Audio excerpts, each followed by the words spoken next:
और ब्रेक के बाद आप सभी दर्शकों का अन्नदाता में एक बार फिर से स्वागत है।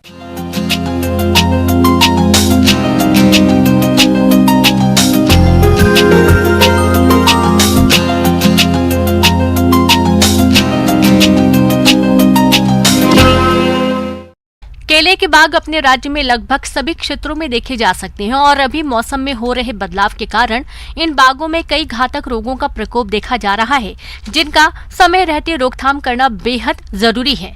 तो इसके लिए आप कौन कौन से उपायों को अपनाएं, इस बारे में जानकारी दे रहे हैं पौध रोग विशेषज्ञ डॉक्टर अरशद अनवर।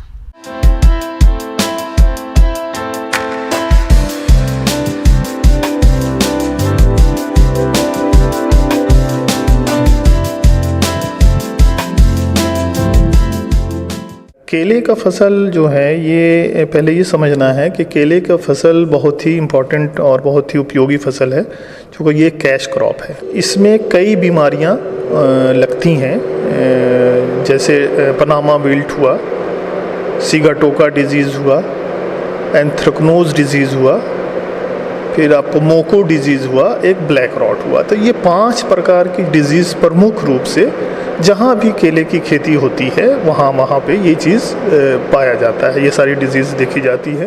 केला की मांग को देखते हुए किसान भाई इसकी खेती करने लगे हैं। इसकी खेती किसानों के लिए काफी लाभदायक होती है, लेकिन केला के पौधों में कई तरह के जीवाणु और फफूंद जनित रोग देखने को मिलते हैं, जो पौधों की पैदावार को काफी ज्यादा प्रभावित करते हैं और इन रोगों के बढ़ने की वजह से कभी कभी संपूर्ण फसल भी नष्ट हो जाती है। तो केले की फसल में किन किन रोगों का प्रकोप होता है, चलिए जानते हैं। सबसे प्रमुख इसमें जो है वो पनामा विल्ट है, जो फ्यूजेरियम से होता है।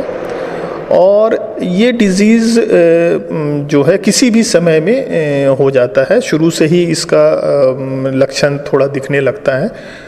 और इसमें इसका जो लक्षण है वो पत्ती पीली हो जाती है और उसके जो सीडो स्टेम है उससे वो छोड़ देती है, जो पत्ती का जो पेटियोल है वो इस तरह से हो जाता है और ये पीला होकर पत्ता, ये पूरा का पूरा प्लांट सूख जाता है। तो ये पनामा विल्ट है। तो इसको दूसरी डिजीज़ जो है, ये सबसे ज़्यादा नुकसान पहुंचाता है, सबसे ज़्यादा हानि पहुंचाता है ये।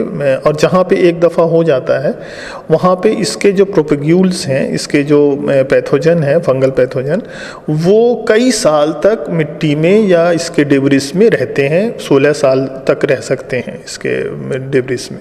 दूसरा जो आपका डिजीज़ है वो सीगाटोका डिजीज़ है, ये भी फंगल डिजीज़ है। ये 2 प्रकार का सीगाटोका डिजीज़ होता है। एक तरह का धब्बा होता है, पत्ती पे आता है शुरू में, और ये अंडाकार शेप का होता है धब्बा, एक पीले कलर का होता है, एक ब्लैकिश होता है। तो ये 2 प्रकार का होता है और ये पत्ते में धीरे धीरे फैल जाता है। शुरू में अंडाकार होता है, बाद में ये फैल जाता है पूरी पत्ती पे और पत्ती को पूरा झुलसा देता है, पौधे को झुलसा देता है।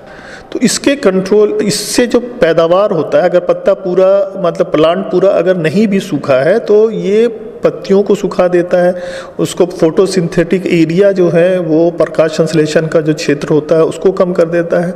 फलस्वरूप जो होता है, अगर पौधे में जो फिंगर्स आते हैं वो छोटे हो जाते हैं, जो तो उसका यानी कि उसका उपज बहुत ही ड्रास्टिकली कम हो जाता है। तो और ये हर जगह पाया जाता है, ये पनामा विल्ट से ज़्यादा स्प्रेड ये है डिजीज़, लेकिन इसकी सीवियरिटी कम है।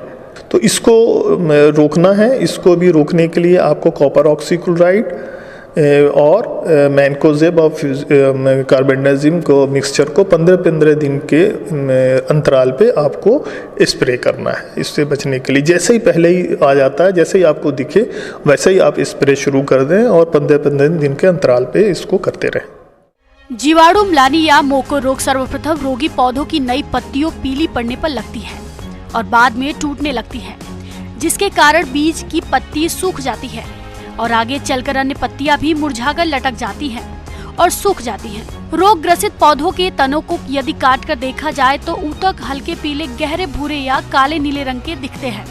रोगी भाग से मटमैले धूसर या गहरे भूरे रंग का स्राव निकलता है। रोग नियंत्रण के उपाय: बाग में जल निकास की उचित व्यवस्था होनी चाहिए। गर्मी के मौसम में ग्रीष्मकालीन गहरी जुताई करनी चाहिए। कम से कम 2 वर्ष तक भूमि को केले की फसल से मुक्त रखा जाए। रोग ग्रसित पौधों को निकालकर नष्ट कर देना चाहिए।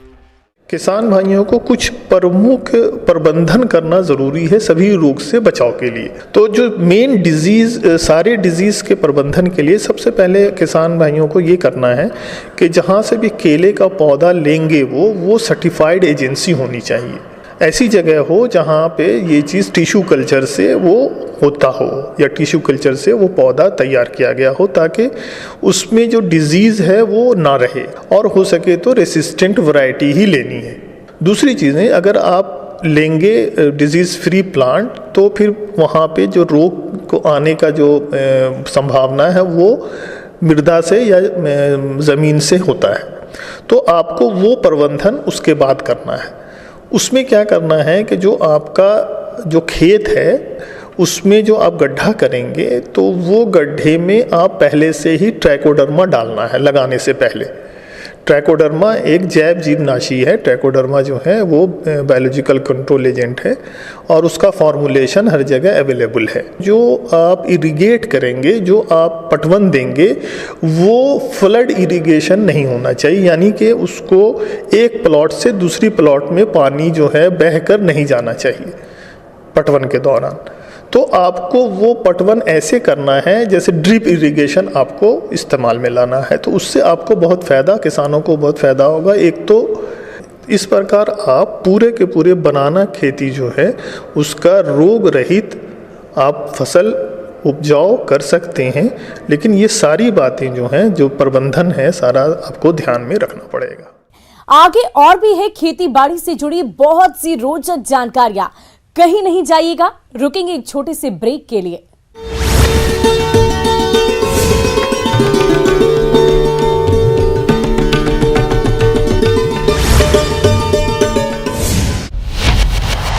दिन की हजारों खबरें,